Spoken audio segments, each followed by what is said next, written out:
J'espère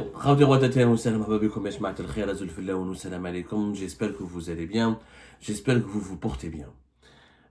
Malheureusement, les Algériens et les Algériens sont exposés à une véritable guerre asymétrique.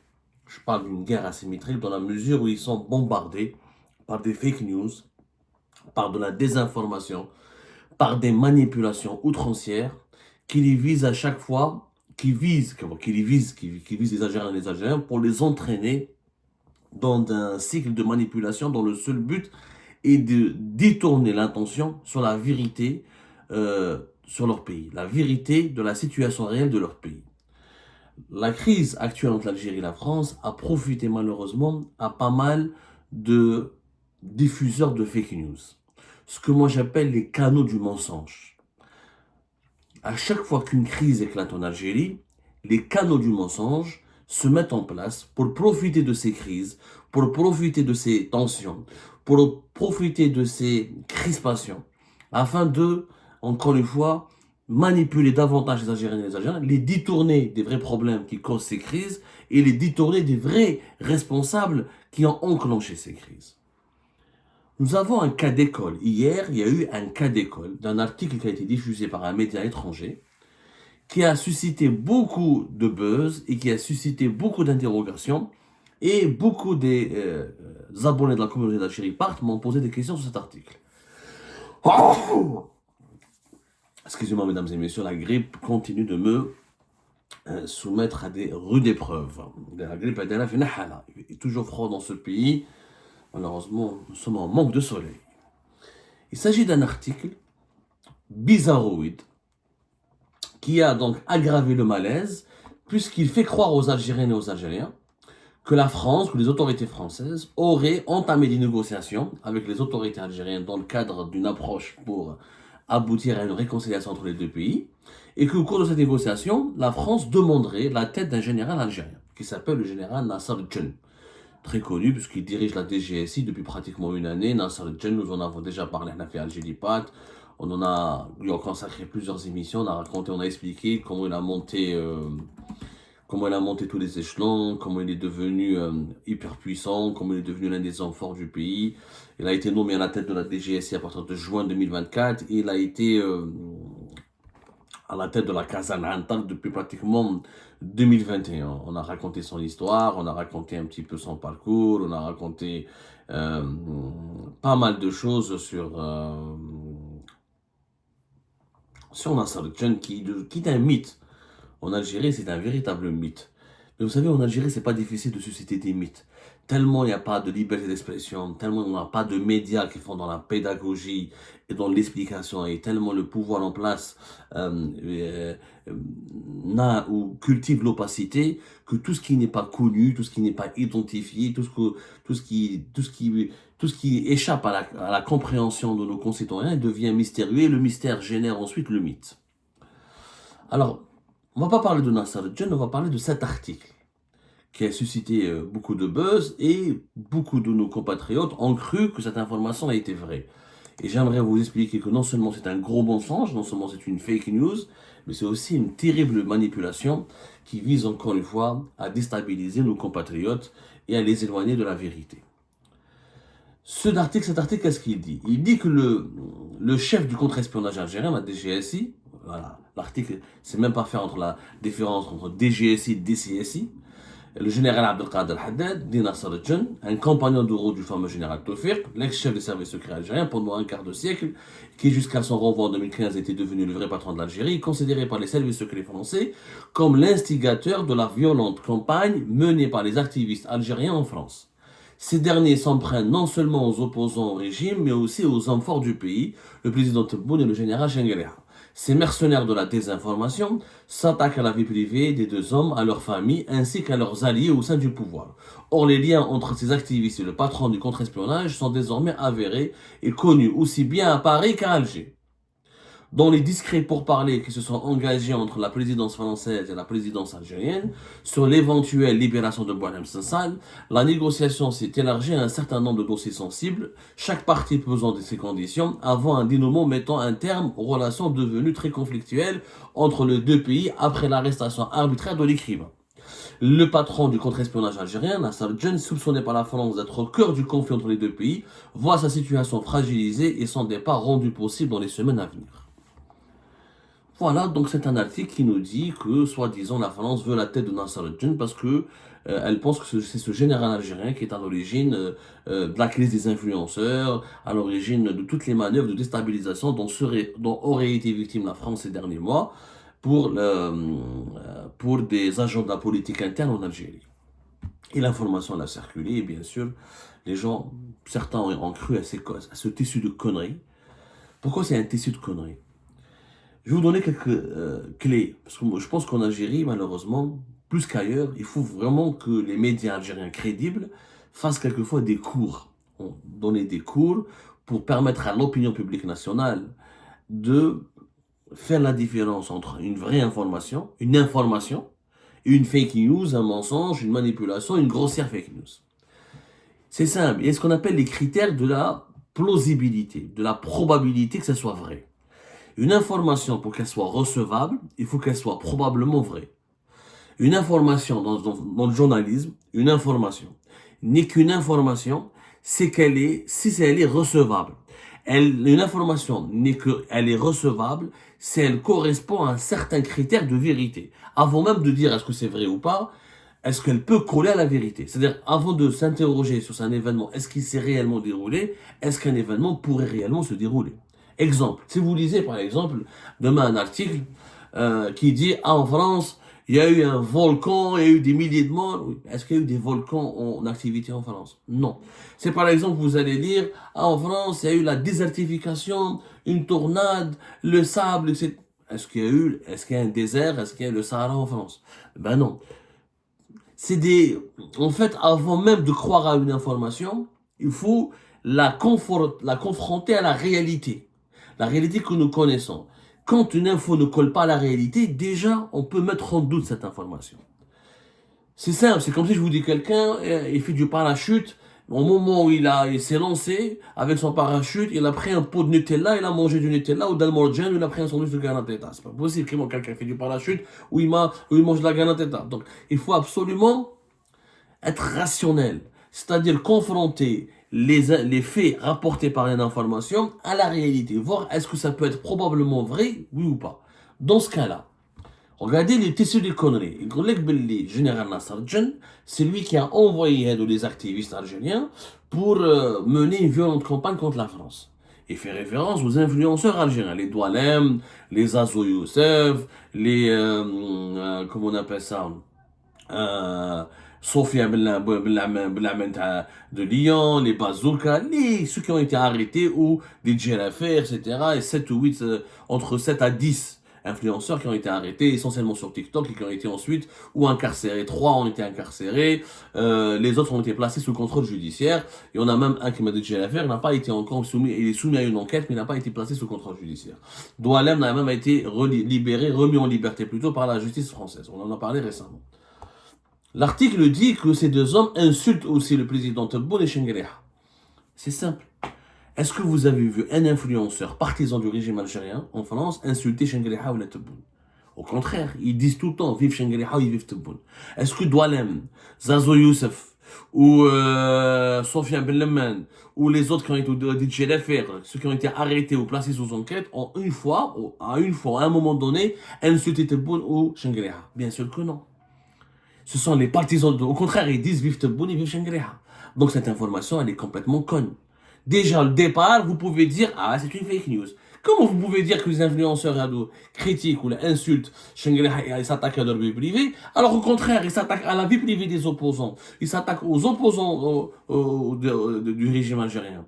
Ils ne s'attaquent pas aux dissidents du régime algérien. Donc elle est complètement fausse, cette information. Premier élément, elle ne correspond pas à la réalité. Ce n'est pas plausible.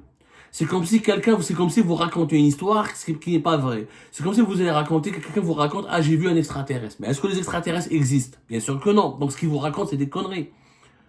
On peut raconter ça à des enfants pour les faire rêver. Ah, j'ai rencontré un extraterrestre, il y a eu une soucoupe volante. C'est la même chose, c'est pas plausible.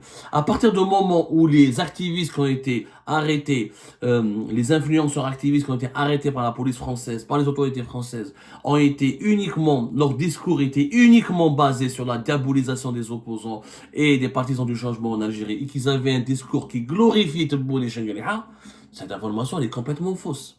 De un. De deux. Comment le général Nasser s'occupe du renseignement intérieur? Ses compétences s'arrêtent au territoire algérien. Comment? C'est comme si demain, on va dire, la presse algérienne va accuser la DGSI française d'avoir voulu comploter ou déstabiliser l'Algérie. Or, la DG, le renseignement intérieur, que ce soit en France, ou en Algérie, ou au Maroc, ou en Israël, ou partout dans le monde, il ne réalise pas des opérations plus loin, au-delà de ses frontières. Le renseignement intérieur s'occupe uniquement du contre-espionnage, c'est-à-dire de tout ce qui se passe sur le territoire national, de ses activités, ses bases, sa logistique, son travail, ses agents ne s'occupent que de tout ce qui est sur le sol national. Ils ne peuvent pas mener des opérations à l'extérieur. C'est le renseignement extérieur qui opère à l'étranger. En France, ils ont la DGSE. En Algérie, on a la DDSE, la Direction de la documentation de la sécurité extérieure, qui est dirigée depuis septembre 2024 par le général Fethi Moussaoui Sadr. Si cet article avait dit que c'était la DDSE qui a envoyé des activistes pour déstabiliser la France, on aurait pu dire ah c'est peut-être vrai, parce que la DDSE elle a des agents à l'étranger, elle a des représentants à l'étranger, elle travaille à l'étranger. Mais la DGSI, ça n'a pas de sens. En Algérie, en décembre 2024, quand la presse algérienne elle a accusé la DGSE d'avoir voulu recruter un terroriste sur le sol algérien, ça a suscité beaucoup de réactions parce que c'était probable, c'est plausible. Parce que la DGSE en France, elle fait des actions et des opérations à l'étranger. Mais si on avait accusé, si la presse algérienne à l'époque avait accusé la DGSI, ça n'aurait pas été probable parce que c'est le renseignement intérieur et il n'a pas légalement, ni opérationnellement, ni techniquement la possibilité de mener des opérations à l'étranger. Nasser Djen, il était à Antar. De Antar, il est parti à la DGSI, à la Direction Générale. Il s'occupe que de ce qui est ses compétences, ses capacités sont limitées uniquement à tout ce qui relève de l'interne, du national. Il n'a jamais été question, il n'a jamais été question pour la DGSI opère à l'étranger. Donc, khoroto. Donc déjà, cette information, elle est fausse. Troisième élément, dans les négociations indirectes concernant Boualem Sansal, donc la France, effectivement, essaie de négocier la libération de Boualem Sansal, mais la France aurait exigé la tête de Nasser Djen. Attendez, mais est-ce que la France peut exiger à un État étranger d'enlever un responsable étranger de ce pays? C'est pas possible. La DGSI algérienne, il n'y a que le président algérien qui est responsable, qui est sa tutelle et qui nomme en toute souveraineté son responsable de la DGSI. La France ne peut pas venir dicter à Tebboune ou dicter à n'importe quel président algérien de nommer telle ou telle personne à la tête de la DGSI. C'est pas possible. C'est comme si demain Tebboune va dire à Emmanuel Macron, je veux que tu remplaces le patron de la DGSE française. Ou je veux que tu remplaces le patron de la DGSI française. C'est pas possible. Les États étrangers, les États dans leur coopération, même dans leur bras de fer, il y a des choses qui relèvent du bon sens, qu'ils ne peuvent pas faire. Des autorités étrangères ne peuvent pas demander à un pays précis d'enlever le patron d'un service de renseignement. C'est pas possible, ça n'a pas de sens. Et puis la France, la France, franchement, vous pensez que la France s'intéresse à qui dirige pas la DGSI algérienne? La France, c'est pas ça ses intérêts. La France, elle a quoi ses intérêts? Des intérêts économiques. Elle cherche la coopération pour la lutte contre l'immigration, la coopération contre la lutte contre le terrorisme, et porter assistance judiciaire des personnes qui sont des ressortissants français et qui sont emprisonnés en Algérie comme Boualem Sansal. C'est pas du tout sa priorité. D'où ça colle pas du tout à ses intérêts d'aller demander à Tebboune d'enlever Nasser Djen, d'enlever Sader ou d'enlever Mohamed Jebbar. C'est pas du tout, d'abord, elle n'a pas à le faire, et deux, elle s'en fout. La France dialogue, dirige, traite avec les personnes qui sont au pouvoir déjà. C'est la logique. C'est la logique. Tout ça se passe comme ça dans le monde entier. Il faut sortir de ces, il faut arrêter de voir les films, de science-fiction, de croire que les pays étrangers, les puissances comme la France ou les États-Unis d'Amérique peuvent nommer ou dégommer. Non. Ils peuvent contribuer, ils peuvent s'ingérer de façon intelligente, ils peuvent faire des alliances, ils peuvent, favoriser certains dans leur carrière, mais ils ne peuvent pas s'ingérer directement. Viens, on négocie. Allez, moi je veux Boualem Sansal, mais je veux que tu m'enlèves Nasser Al-Jan. Qui peut croire à ces conneries? C'est des conneries. C'est-à-dire que même un écolier, même un lycéen aurait pu écrire un article beaucoup plus vrai. Le reste, je vous ai énuméré. Juste les principes contradictoires, ou pas les principes, les incohérences et les absurdités de cet article. C'est les influenceurs algériens qui ont été arrêtés en France, roulés pour les services secrets français. Pas les services secrets français l'auraient déjà découvert. Ce serait la justice française. Pourquoi la justice française a libéré Doualem? Si Doualem était de mèche avec Nasser Al-Jan ou de mèche avec un responsable des services secrets algériens, pourquoi la justice française le libère? Pourquoi DJ Lafir, la justice française ne l'a pas mis en prison s'il travaillait pour les services secrets algériens? Faut être sérieux. Et les juges français sont pas cons. Donc, je résume. Si par exemple, je développe le raisonnement de cet article, on va dire que les juges français travaillent aussi pour Nasser Al-Jan. Même les juges français, t'as la cour, t'as le tribunal administratif de Melun, le tribunal administratif de Paris, ils travaillent pour le Nasser Al-Jan. Nasser Al-Jan arrive aussi à manipuler les juges français qui ont remis en liberté l'influenceur Doualem. Parce que c'est un élément de la DGSI algérienne. Mais est-ce qu'on se rend compte de l'insulte qu'on fait à l'intelligence à la fois des Françaises et des Français et à l'intelligence des Algériennes et des Algériens? C'est une insulte à l'intelligence. Cet article, c'est quoi son histoire? Je vous ai énuméré ses contradictions. Je vous ai énuméré et je vous ai donné des clés. La prochaine fois, filtrez vos sources, mesdames et messieurs. Et ne croyez pas en n'importe quoi. Quand vous avez une information, toujours appliquez le critère de la probabilité ou de la recevabilité ou de la plausibilité. Est-ce que c'est plausible? Est-ce que ça peut être vrai ou pas? En l'occurrence, là, ça ne peut pas être vrai. Parce qu'il y a plusieurs éléments qui ne sont pas vrais. Les influenceurs sont avec Tebboune et Chenguel sont pas contre eux. La DGSI fait pas de l'enseignement extérieur, c'est l'enseignement intérieur. Et les juges français, la justice française elle-même, elle a traité, elle n'a pas emprisonné tous ces influenceurs parce même quand elle les a emprisonnés, les trois qui ont été emprisonnés, c'est pour des appels à la violence et non pas pour complicité ou pour espionnage ou pour complicité ou pour collusion avec une puissance étrangère. Sinon les juges l'auraient dit. Il y a eu une enquête, ils ont été arrêtés, leurs outils informatiques ont été fouillés. S'il y avait une quelconque relation avec une puissance étrangère, la justice française l'aurait dit encore une fois. Mais bon, cet article, c'est quoi son histoire? Malheureusement, c'est pas nouveau. Il y a des canaux malsains entre l'Algérie et la France. À chaque fois qu'il y a une crise entre les deux pays, il y a les semeurs de la haine, il y a les opportunistes et les affairistes qui essayent de profiter des tensions entre les deux pays pour se faire de l'argent, pour réaliser leurs intérêts, pour se positionner politiquement ou pour réaliser un objectif bien précis. Il y a des gens, malheureusement, il y a des cercles qui ne veulent pas que l'Algérie et la France aient des relations paisibles et tranquilles. Mais à bouche.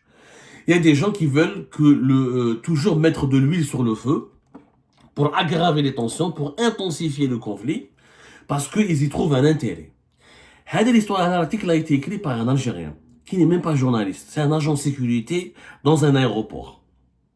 Et les services de sécurité français le connaissent, et les services de sécurité algériens le connaissent, et pas mal de lobbyistes algériens le connaissent, et pas mal de lobbyistes français le connaissent. Il est ami avec un journaliste français qui est très âgé, qui a signé cet article. Il est extrêmement âgé, le pauvre. Je ne vais même pas citer son nom parce qu'il était mon ami dans un passé récent. J'avais même collaboré. Ce média qui a sorti cette information, c'était moi qui les avais aidés à prospérer en Algérie parce que je leur fournissais quand même des informations crédibles, des informations sérieuses. Quand je vois le niveau, comment il est tombé, comment le niveau il a chuté, comment c'est devenu pire que Shorouk Nahar. Franchement, ce média est devenu le pire en termes de médiocrité, en termes de mensonges, en termes de de stupidité, c'est devenu pire que tous les médias algériens. C'est un journaliste français extrêmement âgé, voilà, très âgé, dépassé par les événements, déconnecté totalement. Il fait confiance à quelqu'un, un Algérien, franco-algérien, qui est un agent de sécurité, qui a des connexions à Paris. Ou l'agent de sécurité qui a écrit cet article s'est disputé avec un autre Algérien qui vit en France. Ou ce deuxième Algérien avait des contacts avec les autorités, des contacts informels. C'était un entrepreneur qui a aussi travaillé dans la sécurité, qui était dans la restauration. C'est un lobbyiste, c'est un lobbyiste, c'est quelqu'un qui était ami avec un certain nombre d'officiers des services secrets algériens quand ils étaient en France. Ouais, il avait des connaissances avec l'establishment algérien. Les deux se sont disputés. Le premier a dénoncé le deuxième, ou là, ils sont pris au deuxième. Le deuxième, il dit que le premier m'a menacé de mort, que c'est Nasser John qui l'a envoyé, et que les services secrets algériens l'ont missionné pour m'attaquer, et le premier a déposé plainte contre le deuxième. C'est une dispute personnelle, une querelle personnelle, qui relève de la bêtise, qui relève de considérations purement personnelles. Deux hommes, qui étaient auparavant amis, un ancien agent de sécurité, un lobbyiste, ou un entrepreneur qui vit à Paris, qui avait des connexions avec les autorités algériennes, ils étaient amis, ils se sont disputés, et maintenant ils règlent leur compte dans des médias, dans des espaces médiatiques, parce que les dirigeants de ces médias sont bêtes, ils sont médiocres, ils n'arrivent pas à faire la différence entre l'information d'intérêt public et l'information manipulée pour un intérêt privé. C'est tout. Ce sont deux Algériens qui se sont disputés. L'Algérien qui a écrit cet article, il pense que son adversaire, ou son détracteur, ou ce qu'il considère lui-même maintenant comme un ennemi, le deuxième, est manipulé par Nasser Djen depuis Alger. C'est-à-dire que Nasser Djen, là dans la DGSI, avec tout le travail qu'il a, il veut devenir l'un des hommes, il est déjà devenu l'un des hommes forts du pays, avec toutes les ambitions qu'il a, avec tout l'agenda chargé qu'il a, il a le temps de s'occuper d'un agent de sécurité fait Paris pour lui envoyer quelqu'un qui était son ancien ami pour le menacer. Est-ce que ça colle? Est-ce que cette débilité peut coller? Comment on peut croire à une telle débilité? Malheureusement, dans notre pays, nous sommes devenus, franchement, l'Algérie est devenue un asile à ciel ouvert. Quand je dis l'Algérie, je dis l'Algérie du territoire, les Algériens d'Algérie, les Algériens de l'étranger. Les Algériens de l'étranger sont aussi fous et aussi, des fois, ils sont aussi fous, et des fois, ils sont aussi détraqués que les Algériens d'Algérie. Ils inventent des récits, ils inventent des mythes, ils se font passer pour des journalistes, ils se font passer pour des enquêteurs. Oui, je connais les services secrets français, et je connais les juges français, il envoie des informations à des journalistes français, il leur dit, c'est Nasser Djen qui a fait ceci, c'est Mohamed Jebbar qui a fait ceci, alors que les raisons de la crise entre l'Algérie et la France, on la connaît. C'est à cause de la souveraineté, la reconnaissance de la France sur la souveraineté du Maroc, sur le Sahara occidental. Il a fait une interview. C'est lui qui a enclenché la crise avec la France à cause du Maroc, du Sahara occidental. Il a dit, dans l'opinion, Tebboune a dit, moi j'ai averti Macron, je lui ai dit, tu vas nous perdre. Il dit qu'un rédacteur en chef, soi-disant, alors que Tebboune a fait ses aveux, la crise, voilà pourquoi il y a eu une crise. Et on accuse, est-ce que c'est Nasser Djen qui a poussé Emmanuel Macron à reconnaître la souveraineté du Maroc sur le Sahara occidental? Est-ce que c'est Nasser Djen qui a poussé Abdelmajid Tebboune à dire à Emmanuel Macron, vous allez nous perdre, vous allez nous regretter, vous allez nous perdre, on ne sera plus jamais vos amis parce que vous avez choisi le camp du Maroc? C'est bien sûr que non. Il faut maintenant élever le niveau et arrêter de tomber dans les manipulations de certains cercles privés qui ont des comptes à régler entre eux, qui ont des intérêts. Ça, les gens, les mouches, les canaux du mensonge, les mouches électroniques, les fabricants des fake news, ils ne vivent que des problèmes. Ça les intéresse pas que l'Algérie et la France soient réconciliées, qu'il y ait des investissements, qu'il y ait des relations entre les deux pays, des relations stables, qu'il y ait des relations agréables. Ça ne les intéresse pas. C'est tout. C'est ça l'histoire de cet article. Ni la France n'a demandé à l'Algérie d'enlever Nasser Djen, ni elle va le demander, ni l'Algérie, ni Tebboune ou Chengreha n'attendent Nasser Djen pour qu'il leur dicte ce qu'ils ont envie, leurs décisions en matière de relations internationales ou en matière de géostratégie. Tout ça, c'est de la connerie. S'il vous plaît, élevez le niveau, apprenez à distinguer les vraies sources, des vraies bonnes sources, des mauvaises sources. C'est simple. On vous a donné les clés. Recevabilité, probabilité. C'est simple. Quand vous lisez des informations, comparez-les à la réalité des faits. Si la comparaison vous aboutit à des étonnements, à des oh waouh, c'est pas quand même comme ça. Là, vous allez voir, vous allez comprendre qu'il s'agit d'une fake news. C'est très facile.